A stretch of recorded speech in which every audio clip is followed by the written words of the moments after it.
America is the country that started the AI race. And as President of the United States, I'm here today to declare that America is going to win it. When it comes to AI data centers, they are an order of magnitude more power hungry than the data centers we are used to since the internet age. After August 1st, negotiations with China and Canada remained at a standstill. And Trump's latest tariff moves are now colliding with America's rising demand for energy and critical minerals to fuel its AI and manufacturing ambitions. Behind those headlines is a reality Trump can't afford to overlook. The United States relies heavily on Canadian supply, and in the race to lead in AI and semiconductor production, losing that connection would hurt Washington far more than Ottawa. I think the biggest concern, and the one that the industry itself really needs to address, is the energy usage. That is just huge. The industry and the energy producers have got to figure that out. They've got to find a better way of providing that energy. Trump's latest tariff push is now colliding with America's surging demand for energy, the same power needed to fuel AI data centers and bring semiconductor manufacturing back home. His proposal for a 100% tariff on imported chips is designed to pressure companies into building or investing in U.S. facilities. Apple, for example, pledged $100 billion in new American projects.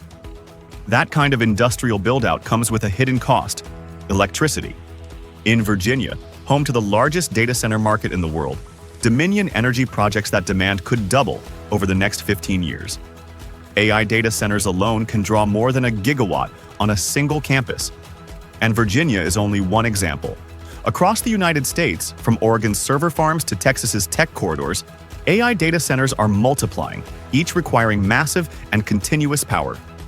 Furthermore, bringing semiconductor fabrication home will add to the load. All of it depends on reliable, large-scale energy supply. And that's where Canada's role becomes unavoidable. So when I talk about being an energy superpower, I always say in both clean and conventional energies. So what does that mean? Yes, it does mean oil and gas. It means using our oil and gas. It also means more exports, without question. Canada is already America's largest energy supplier. According to 2024 trade data, the U.S. imported roughly 3.8 to 4.3 million barrels of Canadian crude oil per day. Natural gas imports from Canada averaged about 8.5 billion cubic feet per day, up 7% from the year before. Electricity flows across the border totaled about 11.4 terawatt hours, enough to power roughly 1 million U.S. homes for a year. Uranium from Canada made up around 27% of total U.S. imports, the largest share of any country, sustaining a big part of America's nuclear fleet. On top of that are critical minerals. We bring as interlocutors here all of the critical minerals of Ontario. So, for example, nickel. Nickel is something that comes from Ontario. It's high grade and it's not replaceable from other places in the world. Ontario's high-grade nickel has no domestic substitute in the U.S. for certain defense and battery applications. British Columbia's germanium is essential for fiber optics, solar panels, and night vision systems.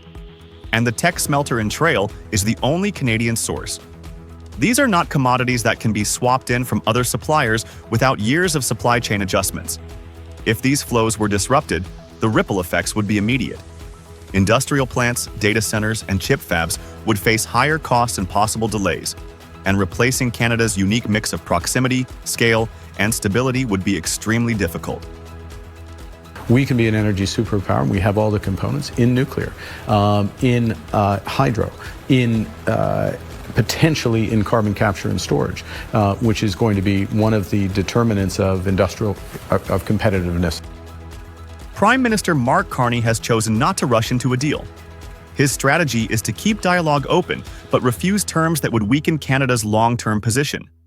He's accelerating investment in domestic extraction and processing of energy and minerals, and reinforcing Canada's value to allies beyond North America. By signaling readiness to cooperate, but also the capacity to stand alone, Carney is making clear that Canada is not cornered. The message to Washington is that Canada's resources are a shared strength, but only if the partnership is respected. Pushing too far could backfire.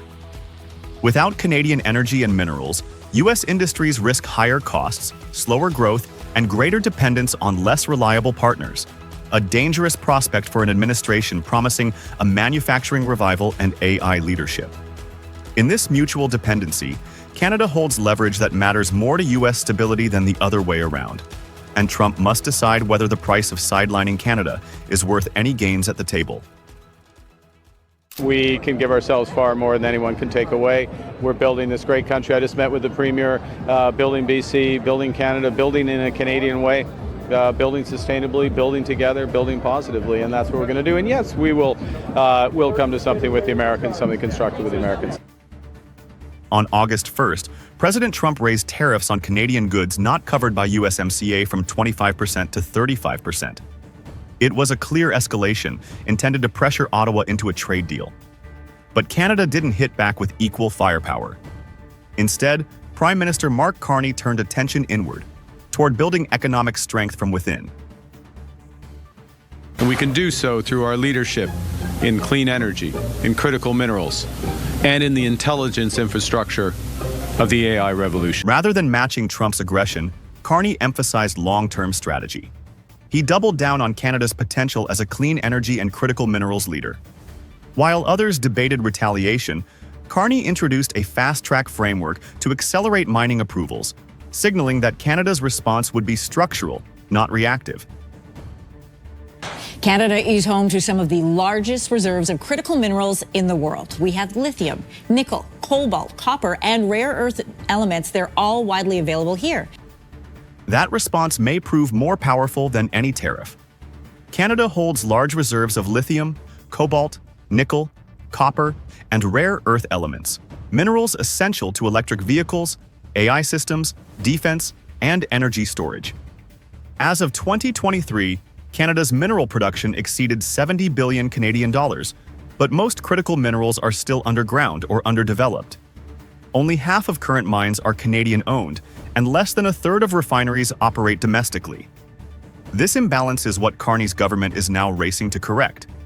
With the global demand for rare earth magnets expected to more than double by 2035, Canada is positioning itself not just as a raw exporter, but as a complete supply chain partner. This is more than a mineral boom. It's a bargaining chip, especially as the U.S. struggles to secure alternative sources. I'd like to buy minerals on Russian land too, if we can. The rare earth, they have very good rare earth also. They both do, I would say that. Now, escalating trade tensions between the two countries have forced the U.S. to seek to develop a domestic supply chain after China enacted stringent export controls of rare earths back in April. While Trump pressures Canada, his administration is simultaneously casting a wider net. In recent weeks, Trump floated the idea of buying rare earth minerals from Russia, even suggesting the possibility of using deals to justify sanctions relief. At the same time, tensions with China remain unresolved. After Trump's second-term tariffs hit 145% in April, China retaliated by restricting exports of heavy rare earths, materials used in U.S. defense and technology. Tesla and Ford saw disruptions. Suzuki halted production. In that context, Canada stands out. It's a stable, democratic neighbor with abundant resources, but now also burdened by U.S. tariffs. The contradiction is hard to ignore.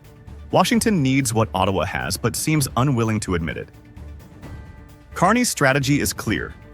Use the pressure not to cave, but to transform. Bill C-5, known as the One Canadian Economy Act, aims to reduce regulatory delays that often stall mining projects for over a decade. It also sets the groundwork for refining capabilities within Canada, a step that would reduce dependence on Chinese processing.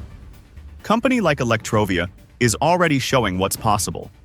Electrovia exports high-performance lithium-ion batteries to Japan and the US.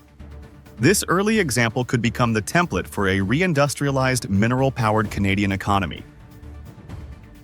Trump's tariff-first strategy seeks quick political wins. But the risks of alienating Canada are growing. If the U.S. loses access to Canadian minerals, it risks bottlenecks in EV production, AI hardware, and even military supply chains. The Department of Defense has already invested over $500 million in domestic rare earth supply initiatives, including a $400 million package for MP materials, just to reduce dependence on China. But these efforts will take years. In the meantime, Canada remains America's most viable near-term partner. And Carney knows it. By refusing to retaliate impulsively, he's repositioning Canada as a mineral power, not just for domestic growth, but for strategic leverage. Because in the long run, you don't win a trade war by shouting louder. You win it by becoming indispensable. You say, and now he could suddenly, all of a sudden, open up the USMCA. What would the impact be for Canada and for the U.S. if President Trump pulled out of that agreement? He wants to hurt the American people, and that's exactly what he's doing. That a tariff on Canada is a tax on the American people. Since August 1st, Canada's trade with the United States has faced its toughest strain in decades, with Canada now among the hardest hit by Trump's latest global tariff measures. Across the entire country of Canada, it's probably closer to 20 million Americans rely on Canada for jobs, and vice versa. We rely on jobs with trade with the U.S., but it's just hurting both countries. Ontario Premier Doug Ford didn't wait to sound the alarm. Speaking directly to American viewers on CNN, he warned that Trump could end or reopen USMCA with a single signature, years ahead of the scheduled 2026 review.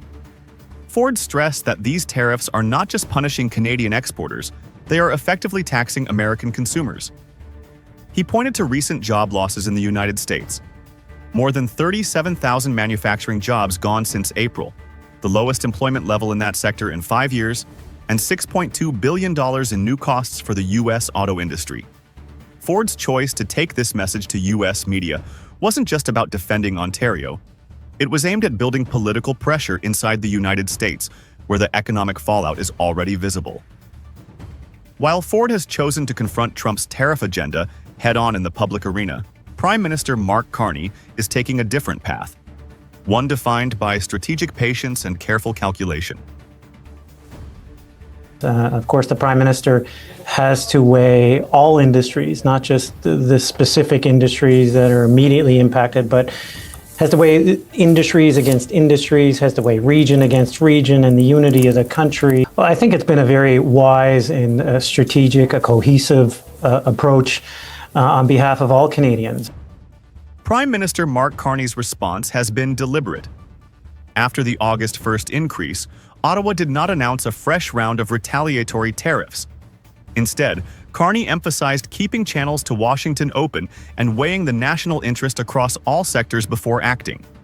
Carney's calculation rests on the fact that USMCA still shields most of Canada's trade.